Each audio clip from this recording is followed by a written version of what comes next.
Bonjour à tous et bienvenue encore aujourd'hui sur Glorious TV, notre plateforme pour le bonheur divin dans la famille.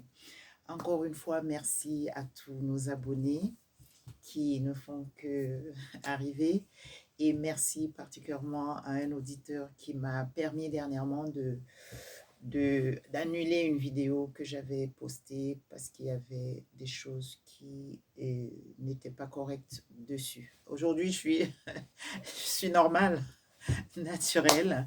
Voilà. Alors, merci vraiment. Vous ne pouvez pas vous imaginer qu'est-ce que ça peut apporter de savoir que vous nous soutenez d'une manière comme d'une autre. Parce que nous avons une mission et c'est pas, nous ne la faisons pas seuls, c'est avec vous. Vous nous êtes très précieux, vraiment. Merci beaucoup à tous ceux qui nous soutiennent d'une manière comme d'une autre. Et avec vous, nous parviendrons à apporter du baume au cœur aux familles, à tous ceux qui sont autour de nous. Merci beaucoup. Et aujourd'hui, je reviens, comme je l'ai promis dernièrement, pour continuer avec les astuces, comment élever nos petits bouts de chou dans les meilleures conditions. Alors, je me présente encore une fois. Je suis Maman Maggie, Marguerite.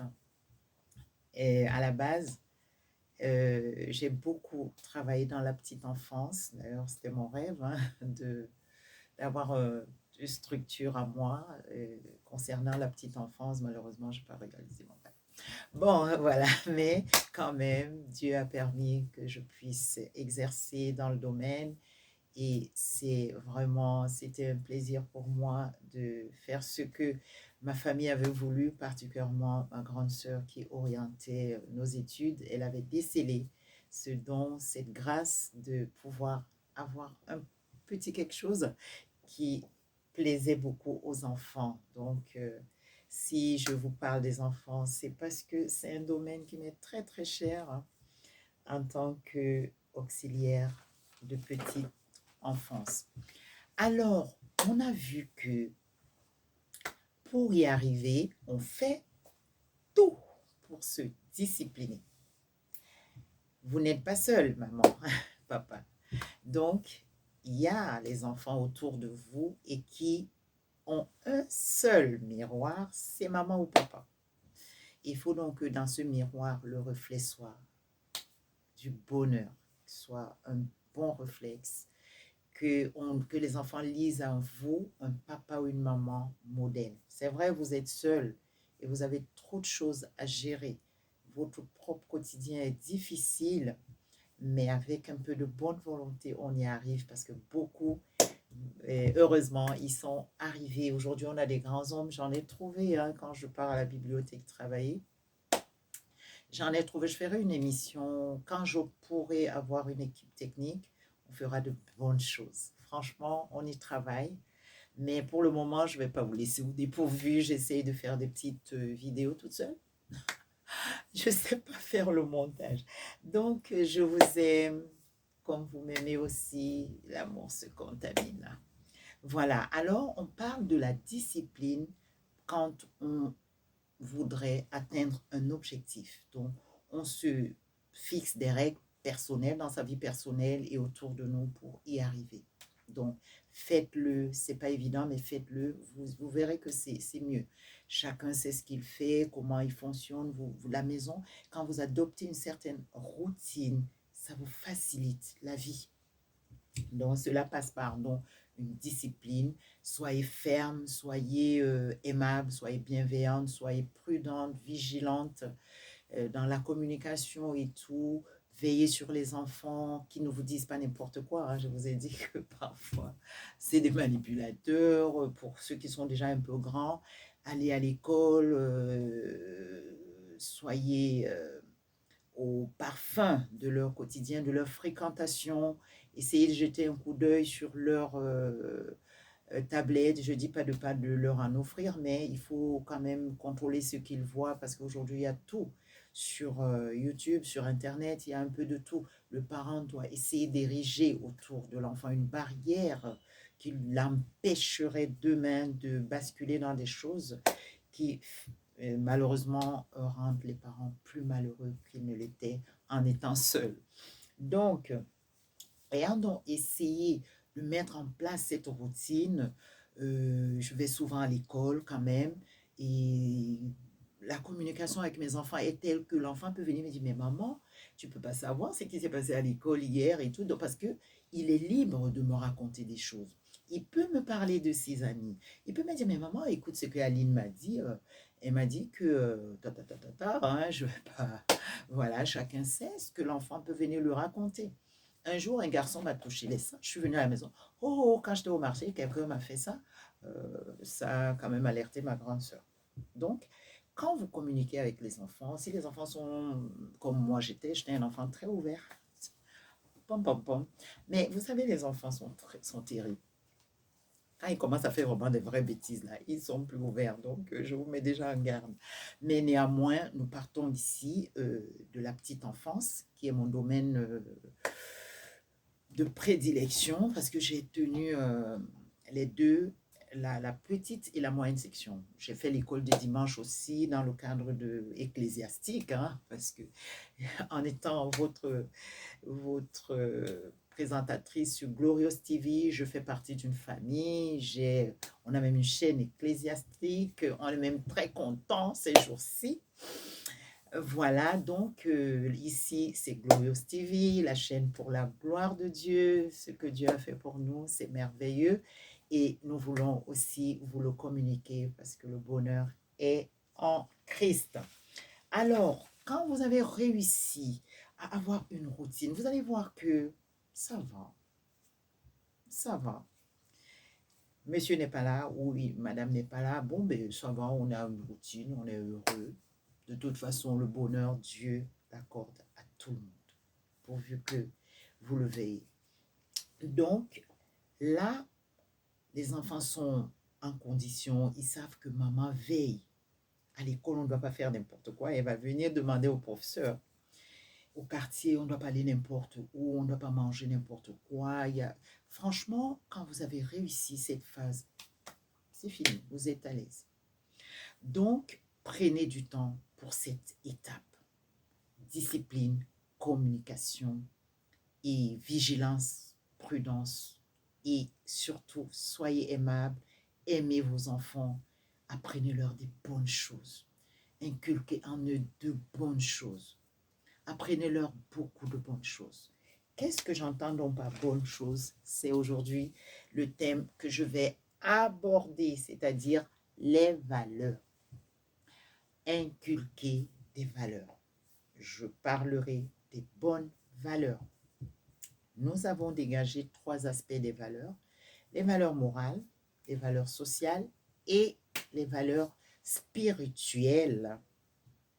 Pour nous qui sommes chrétiens, les valeurs chrétiennes. Donc, premièrement, dans les valeurs morales, vraiment, sachez qu'il y a l'âge de la raison. Et donc, avant l'âge de la raison, l'enfant est brut. Il agit de façon brute. C'est une forêt vierge que vous devez, de laquelle vous devez sortir une belle plantation. Donc, c'est difficile pour beaucoup de parents. Nous sommes tous passés par là. Non, mais il arrive des moments où vous croyez que les enfants sont méchants. Parce qu'ils sont bruts, ils font des choses, vous croyez qu'ils font exprès, mais ils ne font pas exprès. Parce que vous, donc maintenant, c'est vous qui devez petit à petit les amener à l'âge de la raison, à faire des choses correctement. Donc, dans les valeurs morales, vous allez petit à petit commencer à apprendre à André, à Sylvain, à Aurélie, la politesse, le respect. Et j'ai essayé de les énumérer pour ne pas... La justice, la loyauté, la responsabilité, on commence à la mettre sur l'enfant tout doucement. Quand vous commencez à inculquer les valeurs, soyez patient. La répétition est l'art d'enseigner.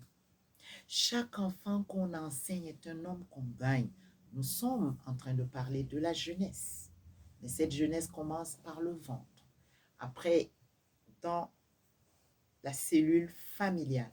Faites votre part. Soyez patient, maîtrisez-vous. Parfois, on est poussé à bout. Parfois, une claque est passée. Ça peut arriver, mais vous aimez vos enfants. Vous voulez y arriver. C'est pas le moment de baisser les bras quand ça n'a pas marché. Si ça n'a pas marché aujourd'hui, ça marchera demain. Il y a des parents qui pensent que c'est parce que j'ai dit aux enfants de faire leur lit qu'ils vont le faire tous les jours. Non, tu vas dire ça tous les jours autant que possible jusqu'à ce qu'ils puissent acquérir la notion. Je vous ai dit que dans un premier temps, ils n'ont pas de raison. Ils agissent de façon brute, comme des petits animaux, d'où le passage biblique qui nous dit dans Proverbe 22:5 que la folie est attachée au cœur de l'enfant. Mais je ne vais pas citer ce qui suit parce que nous, en France, où je suis quand même depuis plusieurs années, j'ai fait, enfin, pas seulement en France, en général, parce que parfois on prend mal les passages bibliques. Quand on dit la verge de la correction l'éloignera de lui, c'est-à-dire la folie est attachée au cœur de l'enfant, la verge de la correction de lui. On ne vous a pas dit d'aller prendre des gros bâtons et de tapoter, taper sur vos enfants. Ce n'est pas des esclaves. L'esclavage est fini il y a longtemps. Ça veut dire que vous devez être ferme, savoir comment les canaliser sans les brutaliser. Parce que les traumatismes que vous allez laisser sur vos enfants, vous allez les payer cher demain. Vous n'avez pas besoin de torturer l'enfant comme ça a été le cas à l'âge de la pierre taillée.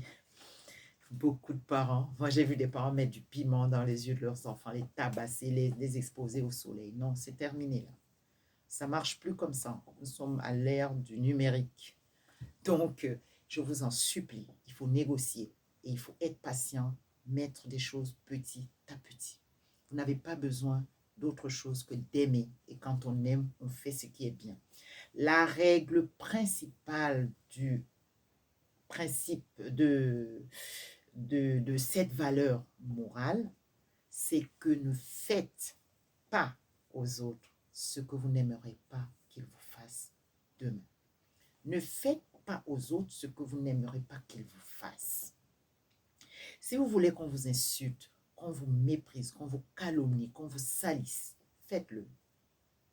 Et donc, à vos enfants, vous allez apprendre, vous allez faire que les enfants grandissent dans une atmosphère paisible, où on passe pas son temps à calomnier les gens, mais plutôt, nous le verrons dans la valeur spirituelle. On va créer un climat qui permet à l'enfant d'être paisible. Il ne faut pas l'amener à gérer trop d'éléments qui vont le fatiguer. Parce qu'une famille de querelleurs, de bagarreurs, de médiseurs, de calomniateurs, vous voyez, vous salissez votre enfant. Comme il sait que papa et maman aiment mal parler des gens, ou alors maman ne fait que se plaindre de ses copines et de si, mais l'enfant va regarder les gens autrement et il va leur manquer de respect. Parce que vous ne pouvez pas mal parler de quelqu'un et 2 minutes après, vous riez avec cette personne. L'enfant va vous regarder bizarrement. C'est pourquoi on vous dit, faites attention de l'image que vous affichez devant vos enfants. J'avais un peu extrapolé dans une vidéo où je disais, c'est pas là où tu habites avec tes enfants que tu viens avec tes amants pour ceux qui n'ont pas la crainte de Dieu. Essayez de vous discipliner, d'inculquer aux enfants la pudeur. Nous allons voir tout ça dans la troisième valeur, la valeur spirituelle, dont l'enfant est à l'état sauvage. Vous avez l'impression qu'il est méchant. Il y a des enfants qui font pleurer leurs parents. Il y a des enfants qui poussent leurs parents à bout. Il y a des mamans qui dépriment à cause de leurs enfants. Mais, s'il vous plaît, prenez courage. L'enfant écoute et il comprend. Mais le temps de mettre en pratique n'est pas encore arrivé. C'est pourquoi je ne sais pas qui a développé ce théorème des étapes de croissance de l'enfant. La première, il a appelé ça l'étape préconventionnelle. Je ne sais pas si c'est Rousseau. Je l'ai tiré d'un auditeur. De toute façon, je vais citer. À l'étape préconventionnelle, L'enfant agit dans le but parfois de vous faire plaisir. Vous voyez, il cherche à vous faire plaisir. Il se dit, bon, ben, peut-être si j'obéis, on va me donner des bonbons, on va faire ci, on va faire ça. Donc, il faut négocier. L'étape préconventionnelle, l'enfant agit par crainte de la sanction. Écoute, tu veux voir ton dessin animé? J'ai pas dit non. Tu me ranges ta chambre. Ben, c'est pour ça il va ranger sa chambre. Donc, vous jouez avec ça. On appelle cette étape l'étape préconventionnelle, où l'enfant agit pour ses intérêts personnels. Vous voyez, pour ses intérêts personnels. Et nous allons voir la deuxième étape, l'étape conventionnelle. L'enfant agit pour faire plaisir à l'adulte et à son milieu. En fait, il commence déjà non pas à vous faire plaisir, non pas à agir par crainte de l'ascension, mais pour faire plaisir. Oh, si maman trouve la maison arrangée, si j'arrange les chaussures de papa, dès qu'il va arriver, je vais lui dire, papa, j'ai arrangé tes chaussures. Il veut déjà faire plaisir. Et vous voyez que vous avez commencé à travailler. Oh, ben Hugo, s'il te plaît, maman a dit ici, papa a dit ça, il faut... Mais Hugo, t'aimes pas ta maman. Si tu avais fait ça, maman serait contente et tout. Vous voyez? Donc là, Hugo, à l'étape préconventionnelle, Hugo fait pour faire plaisir à maman. Mais par contre, à l'étape conventionnelle, il veut faire plaisir. Oh, mon professeur, si je lui gardais un cadeau, et ma copine, tu vois, à la société, il a déjà acquis des valeurs qui commence déjà à développer, à dessiner sa personnalité. Vous voyez, tout ce travail, c'est le parent qui doit se disposer à former son citoyen de demain. C'est de ça qu'il est question. Avant qu'ils n'atteignent un certain âge, l'âge ado, majeur, qu'ils aillent à l'université, qu'ils deviennent déjà des enfants responsables, vous avez tout un travail à faire. Donc, la justice, l'honnêteté, la droiture, la vérité. Apprenez aux enfants à être honnêtes. Quand bien même ils ont fait ce qui n'est pas bien, quand on demande, ils doivent dire c'est moi.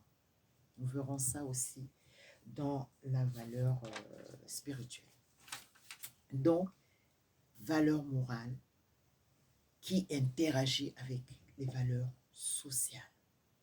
Alors, l'autre valeur morale, elle est post-conventionnelle.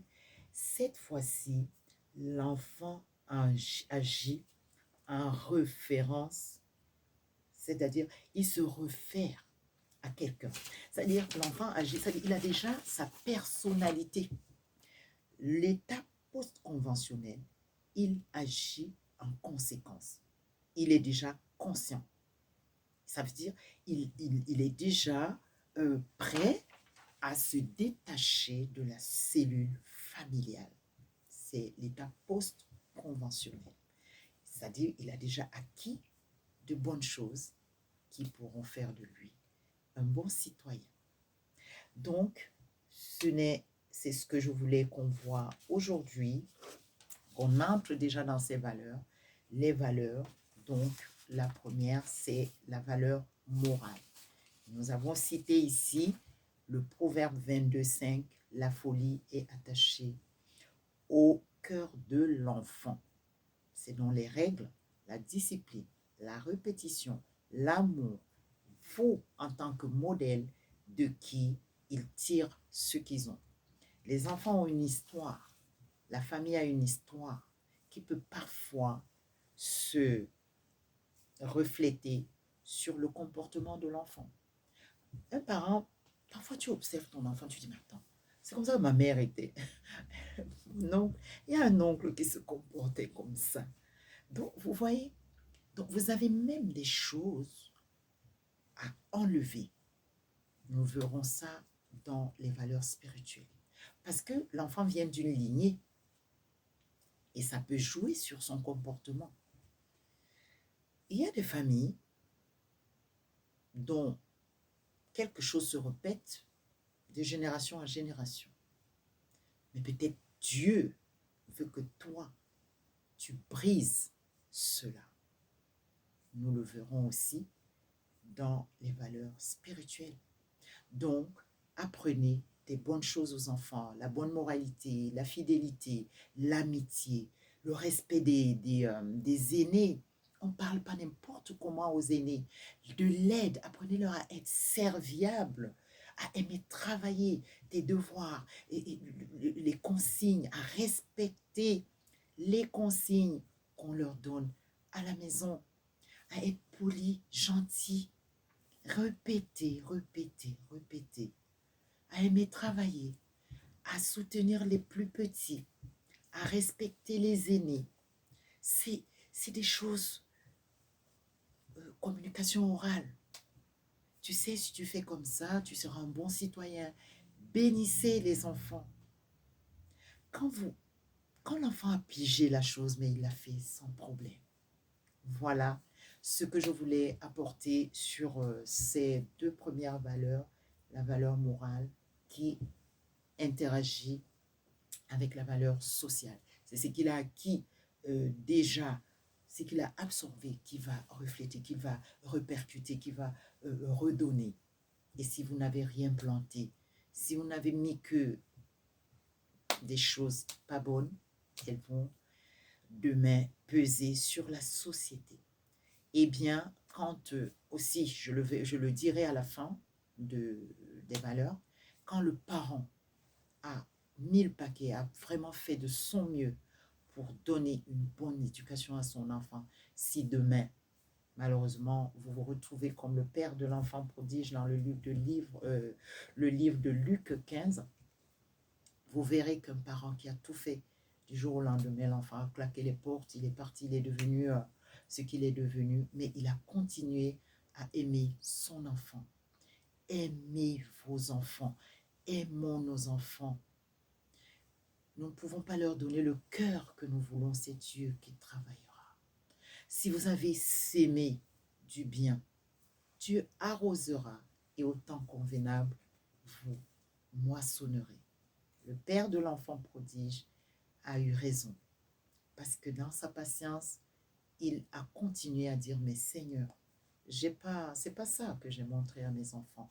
Même de nos jours, beaucoup de parents qui gémissent, je leur dis ceci, prenez courage. Si vous avez fait votre part, ne vous culpabilisez pas. Parce que parfois vous dites, mais qu'est-ce qui m'a manqué pour que cet enfant devienne comme ça? Mais pourquoi ma fille fait ça? Non. Si vous avez fait votre part, restez calme. Dans les valeurs spirituelles, j'en reparlerai. Dieu est fidèle. Il a dit, celui qui sème avec larmes revient avec chant d'allégresse quand il porte les gerbes. Fais le bien, jette ton pain à la surface de l'eau et plus tard tu le moissonneras. Sur ce, avant de vous quitter, moi mon modèle a été d'abord ma maman.